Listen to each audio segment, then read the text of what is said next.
यह कहानी एक छोटे से गांव में रहने वाले एक गरीब किसान की है जिसका नाम रामू है। रामू का पूरा परिवार कृषि पर आधारित था और उनकी मुख्य आय खेती ही होती थी।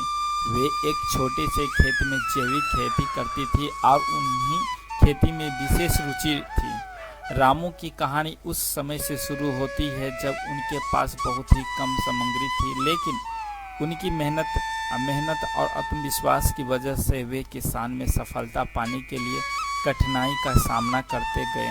वे सिर्फ जैविक खेती की तरफ ध्यान केंद्रित करते और खेत में उर्वरकों के बजाय उर्वरक की जगह खेत में खाद प्रदान करते थे।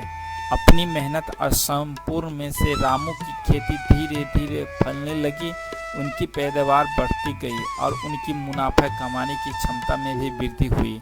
वे अपने उत्पादों को स्थानीय बाजार में बेचते और उनसे उनकी आर्थिक स्थिति में सुधार होने लगा। रामू की सफलता उनकी परिश्रम, संघर्ष और सहनशीलता की कहानी। उन्होंने कभी हार नहीं मानी और हमेशा आगे बढ़ने का प्रयास किया। उनकी कहानी गांव के लोगों के लिए प्रेरणादायक बनती है। उन्होंने दिखाया कि छोटे सपनों को ही हकीकत में बदलने का सबसे महत्वपूर्ण कदम होता है।